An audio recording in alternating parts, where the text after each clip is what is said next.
So as we've begun sliding into the Brahma Viharas, and we'll be with these for several months until the end of the year.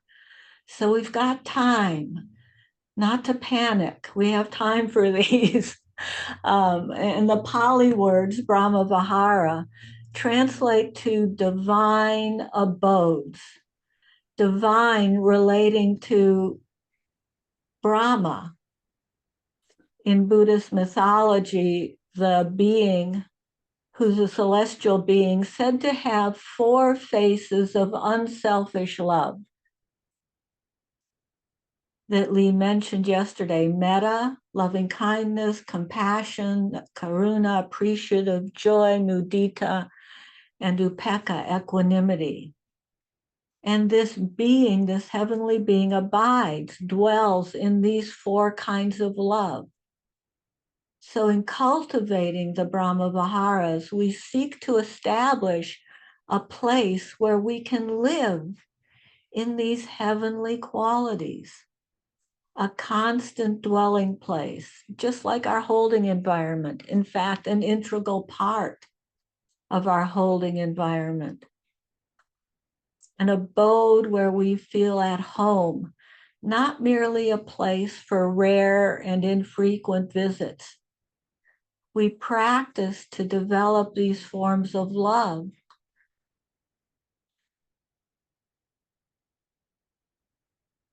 so they can become the natural dwelling place for the heart. And just as with the concentration and insight practices, these heart practices can be a pathway to awakening, to liberation from suffering. As the Brahma Vihara Sutta says, we pervade the all-encompassing world with a heart imbued, filled with loving kindness, compassion, joy, and equanimity. That's abundant, expansive, limitless, immeasurable, without hostility and without ill will. Now, this practice requires strength and courage. Our holding environment that we spent last month revisiting establishes this grounded, safe, nurturing place from which we can feel comfortable to begin to open and strengthen our hearts and release our conditioned habitual reactions, craving and aversion, attachment, as Lee mentioned Monday, clinging, pushing away, shutting out, shutting down, fear, jealousy, hatred, and seeking to experience kind and loving feelings to all beings everywhere, and encountering these limitations and obstacles certainly can feel very daunting at first. But in practicing the Brahma Viharas, we start where we are. We meet ourselves just as we are, with the attitude of the Brahma Viharas, with kindness, friendliness, with compassion for our limitations and our suffering, with appreciative joy for where our hearts may already be open, and where we can begin strengthening our heart muscles and adding wisdom to bring balance.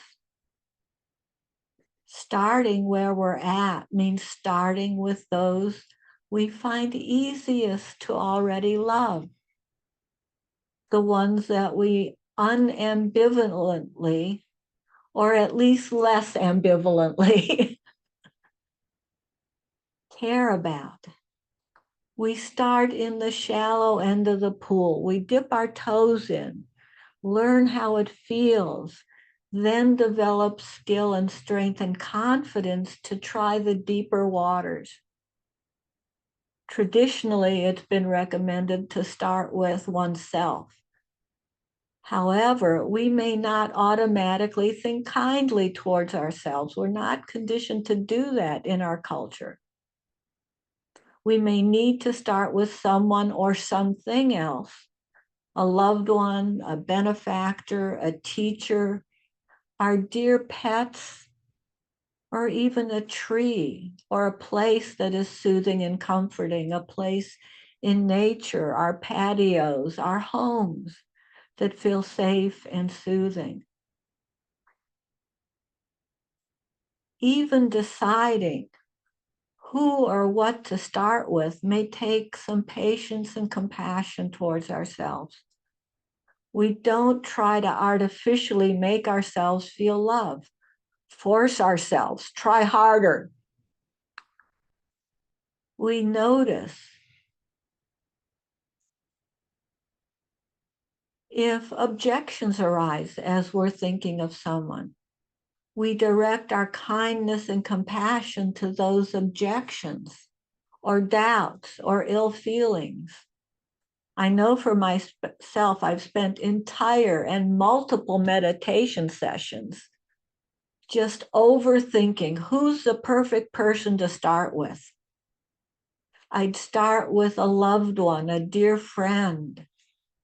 And then immediately, all the times I'd been annoyed with, resentful toward, frustrated with, that person would come up. Any words they said that were hurtful to me, all that stuff, all that muck would come up. Not much love or kindness necessarily. In those situations, it can be helpful to lighten up, to get flexible, be a bit more playful. Maybe just recalling one moment of unconflicted kindness towards ourselves or something or someone else that it's easier to start with, or thinking of somebody who is easier, and that's where the pets can come in. Gee, all the human beings I know can be really annoying at times. I can't settle on any of those. But my kittens, they're just so lovable. Okay, I can start with them. And as we settle on that being or that object as a focus of our attention, as Jay frequently instructs us, we can let our hearts drop open so that we can begin to recognize how we already have experience with these faces of love within ourselves. This is realizing that these feelings are already accessible. They don't take heroic effort to begin experiencing what they're about. Once we recognize and feel into love or compassion or joy with another's joy, then we can begin practicing staying with this or exploring this, staying present with this attitude, this orientation, this intention and feeling, so we can get to know it a bit better, more fully, more completely feel it in body, heart, and mind, and allow it to become more steady, stronger, and begin to grow. This is learning to dwell in the abode of love and kindness, compassion, joy in others' joy and balance. And we make the time to stabilize in every step along the way before rushing forward, as is so often our proclivity. Okay, done that, next thing. But we need time. And we often don't give ourselves this time in our practices or even on retreats. We may jump from easy to less easy to neutral to more difficult, all in one meditation. But to truly cultivate this practice, to build this abode, we need our time, to take our time to let the concrete of our foundation settle, to give ourselves permission to be slow learners, as Bill would remind us. Spend a week, a month, a year in the shallow end of the pool. Get to feel really comfortable there before stepping into the deeper waters. going only at your own pace as you are ready, taking the step to someone who's a bit less easy or more neutral. And progressively we practice with those more difficult to feel loving towards or to feel compassion towards. Those who may be angry or hurtful, who may seem antagonistic, who seem to be working against us, who we're in conflict with. For myself, in practicing with these difficult people, I may not feel able to go directly to wishing them well, but I can perhaps back into that feeling, into feeling kind or compassionate towards them, especially with those who I see as doing harm in the world. And goodness knows I see many of them these days. I may at first not feel much loving kindness towards them, but I may be able to wish to let go, that I let go of my ill will towards them. I can feel the constriction of pain, of ill will in my heart, and my suffering at harboring such ill will. This isn't where I want to dwell. This isn't the abode I want to cultivate. I might even be able to see how this difficult person also harbors so much ill will. They must be suffering just as I am suffering. I may be able to find a glimmer of compassion for us both. I can start to open the door of my heart just a crack to this person until I can see that they are a person just like me, who's struggling to suffer less. And I can wish both of us relief from our suffering. And as I wish my heart to strengthen and grow, I can wish that their heart also strengthen and grow. It's a starting place. And just as we can expand and strengthen our hearts by moving from easiest people or things to more difficult people and things, we can also grow and expand our capacity to love by going from those closest to us to larger and more distant groups of people. This is what we often do near the end of our meditations here. We expand our awareness, we open up our awareness from ourselves as we are sitting here to all of us sitting here. So I can go from thinking about myself or a loved one to including my well wishes, my compassion to all those who are dear to me, all of my family, all of my friends, and then maybe all those on my street, all those who live in my community, in my city, in my town, all those who live in my country, all those who live on this planet, in this universe, in this cosmos. Letting these loving qualities suffuse the all-encompassing world without limitation or restriction. Bhikkhu Analyo gives us what I find a really gentle and comforting and helpful metaphor. He talks about these qualities being like a lamp that's standing behind a curtain. And all we need to do is just softly and gently pull away the curtain and allow the light to shine as far as it shines naturally. We don't need to push it to make it any stronger. All we do is simply pull away the curtain and allow it to be open, to allow the light to radiate without restriction. This is boundlessness. And we can choose this. We can choose to pull aside the curtains and dwell in the heavenly warmth and light of these loving abodes so that our hearts will grow and open naturally.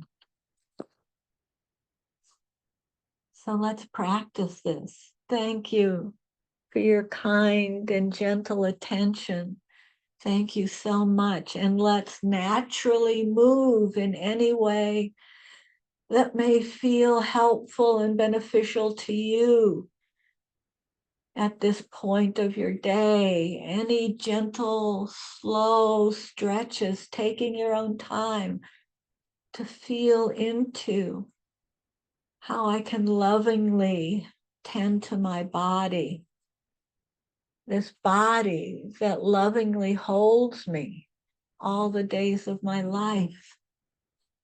And how we can begin with our movement to also notice how this movement can begin opening our heart spaces, opening up our chest and rib cage, opening up the back of our hearts,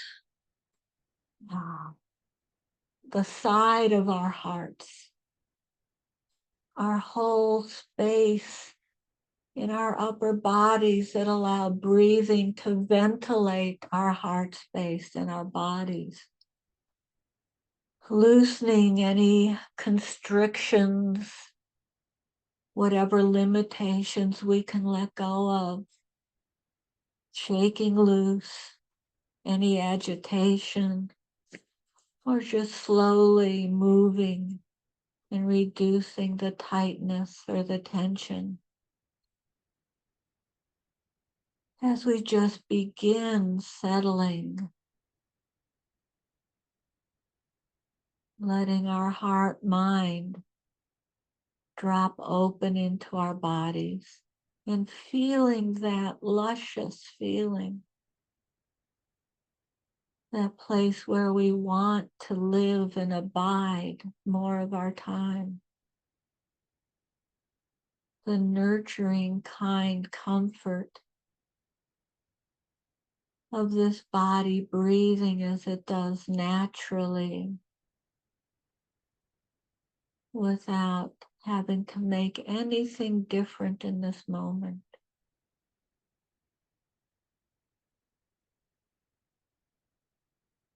Settling into our kind, gentle, comforting holding space, infused with kindliness, friendliness,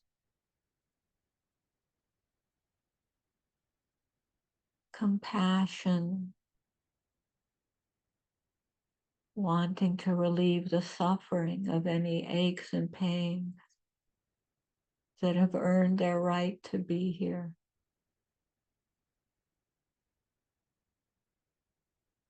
And joy for whatever ease our bodies might experience during this practice.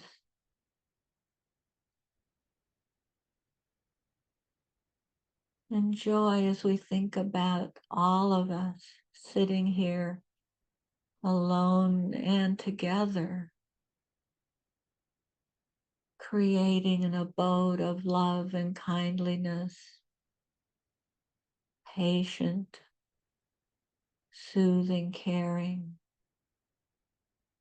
and take joy in being together in this practice.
Mhm.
And if the mind has gotten entangled in any objections, any barriers to kindness, compassion, joyfulness, notice that. There you are, my objecting mind. There you are, my curtain, hiding the light of lovingness.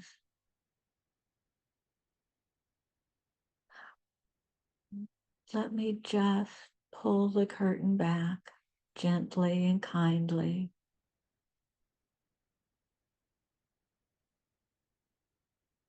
And naturally return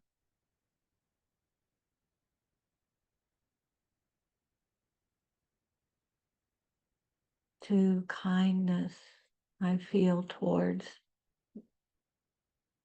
my dear one, myself, this easy being, this easy place that lets my heart open, and just feel back into the warmth of friendly goodwill.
And in the remaining moments of this practice, to the extent we can, opening our awareness and our hearts to all of us sitting here together today. Each of us holding our hearts gently and tenderly, and all of us holding our Sangha heart with kindliness, compassion, and grateful joy.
Thank you all